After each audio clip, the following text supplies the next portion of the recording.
नमस्कार, मैं हूं आपके साथ अंजना शर्मा और आप देख रहे हैं वर्तमान युग। तो आइए शुरुआत करते हैं आज की खास खबर से। नारियल पानी, तरल आहार, मोदी लगा रहे 45 घंटे का ध्यान। जानिए क्या है पीएम का डाइट प्लान। पीएम मोदी के ध्यान पर सियासी तूफान जारी है। एक दिन बाद 7वें और अंतिम चरण के लिए वोटिंग है। ऐसे में विपक्ष का आरोप है कि वह परोक्ष रूप से चुनावी प्रचार ही कर रहे हैं। लोकसभा चुनाव के अंतिम चरण की वोटिंग से पहले तमिलनाडु के कन्याकुमारी में प्रधानमंत्री नरेंद्र मोदी साधना में लीन हो चुके हैं। बताया जा रहा है कि ध्यान कक्ष में पीएम मोदी मौन है। शाम 6:45 पर प्रधानमंत्री मोदी मुद्रा में बैठे हैं। इस दौरान पीएम मोदी किसी से बात भी नहीं करेंगे। जानकारी के अनुसार पीएम मोदी की साधना 45 घंटे तक चलेगी। इस 45 घंटे के कठोर ध्यान में ना तो वे अन्न ग्रहण करेंगे, ना ही किसी से बात करेंगे। कठोर साधना में प्रधानमंत्री जरूरत पड़ने सिर्फ केवल नींबू पानी का सेवन करेंगे। वह सिर्फ तरल आहार ही लेने वाले हैं। शरीर को हाइड्रेट रखने के लिए वे नारियल पानी और अंगूर का जूस भी पिएंगे। पीएम मोदी ने की भगवती अमन मंदिर में पूजा।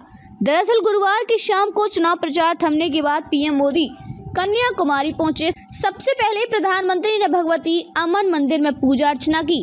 धोती और सफेद शॉल ओढ़े पीएम मोदी ने मंदिर के गर्भगृह की परिक्रमा की। पुजारियों ने एक विशेष आरती की और उन्हें प्रसाद दिया। इसके बाद पीएम मोदी नाव के जरिए विवेकानंद रॉक मेमोरियल पहुंचे। यहाँ वे कुछ देर के लिए मंडप की ओर जाने वाली सीढ़ियों पर खड़े रहे और बाद में ध्यान मंडप में कठोर साधना में लीन हो गए। ध्यान के बाद क्या करेंगे पीएम मोदी?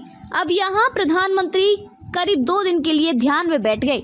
1 जून को ध्यान के बाद प्रधानमंत्री मोदी संत तिरुवल्लुवर की प्रतिमा का दौरा करेंगे। बता दें कि संत तिरुवल्लुवर तमिलनाडु के सबसे मशहूर कवि थे, जिनका स्मारक और मूर्ति दोनों छोटे छोटे टापुओं पर बनाए गए हैं। संत तिरुवल्लुवर की प्रतिमा की कुल ऊंचाई 133 फीट है। विपक्ष ने पीएम मोदी को घेरा। प्रधानमंत्री मोदी कन्याकुमारी में ध्यान लगा रहे हैं, लेकिन करीब 2800 किलोमीटर दूर दिल्ली में सियासी तूफान आ गया। विरोधियों ने पीएम मोदी के ध्यान पर सवाल उठाने शुरू कर दिए हैं। कांग्रेस के राष्ट्रीय अध्यक्ष मल्लिकार्जुन खड़गे ने कहा, सुना है कि वो अब दूर कहीं चले गए हैं। परिणाम आने से पहले तपस्या के लिए दूर चले गए। जब आखिरी में परिणाम नहीं आएगा तब कह पाएंगे कि हमारी तपस्या में कुछ कमी रह गई थी। 4 जून को मंगल है, मंगल ही हो जाएगा उस दिन। वहीं सपा प्रमुख अखिलेश यादव ने कहा कि जिन्होंने कहा था कि अच्छे दिन लाएंगे, वे अच्छे दिन तो नहीं ला पाएंगे, लेकिन 4 जून को हारेंगे। वो तो देश के सुनहरे दिन होंगे, हमारे आपकी खुशियों के दिन होंगे। बीजेपी का विपक्ष पर पलटवार। ध्यान साधना पर छिड़े सियासी संग्राम में बीजेपी ने विपक्ष पर पलटवार किया है। बीजेपी ने सवाल उठाया कि अगर साधना में लीन है मोदी तो विरोधी क्यों परेशान है। इस बीच प्रधानमंत्री मोदी के दौरे को लेकर सुरक्षा बढ़ा दी गई है। लगभग 2000 पुलिसकर्मी सुरक्षा में तैनात हैं। इसके साथ ही भारतीय तट रक्षक बल और भारतीय नौसेना की भी कड़ी निगरानी है।